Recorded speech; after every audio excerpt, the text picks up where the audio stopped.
is 12, and I'm having a really hard time dealing with her many different emotions. How can I be there for her? Ah, beautiful question. Thank you for that. And such an important one.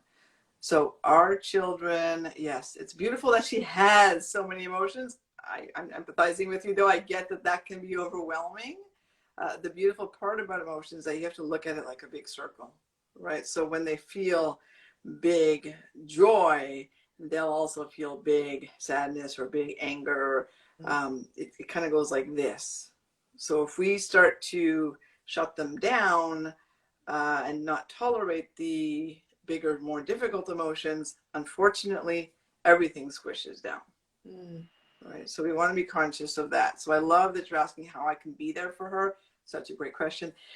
So the goal there is to, similarly to what I just answered, step back when it's overwhelming, right? As long as you're safe, right? You know, and whatever's happening, there's not a 911 situation going on. As long as you're safe, step back for a moment and take like literally a few minutes to soothe you. It's a lot, right? Big emotions are a lot. Even honestly, big joyful emotions are a lot. So it's really about taking a step out, just saying, I hear you. I know you're going through something right now.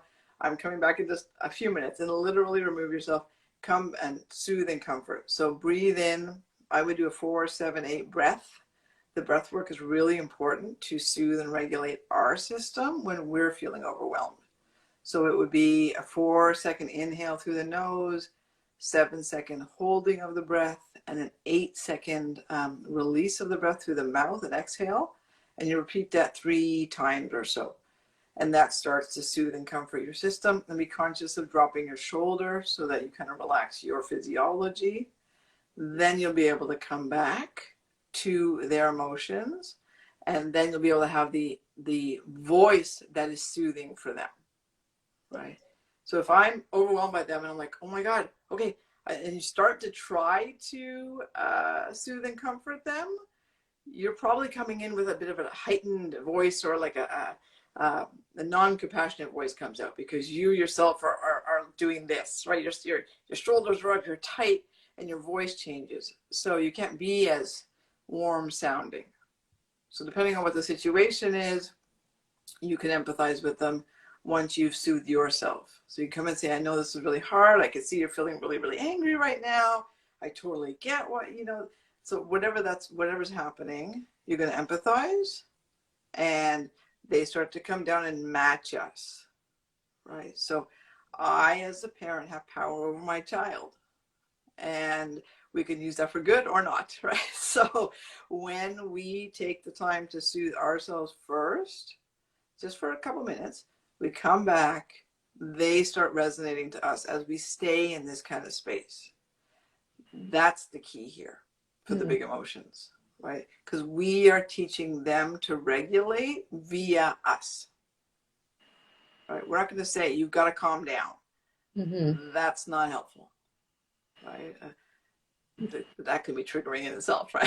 For people to say, calm down, right? So we want to instead be able to go, I get it. It's really hard right now. You might have to raise your voice for them to hear you because they're so, you know, in their emotion. But that's not yelling or with a tone of anger or anything. It's just a straight up, you can't hear me? Hey, I get this. This is so hard. I know. Do you hear it? My voice is louder, but it's not, oh my God, I get this. I know. Right? That is where you're going to lose them completely. The second one that I did. And I will do the second one if I don't step away for a moment and just literally do that breath and drop my shoulders. Yeah. So,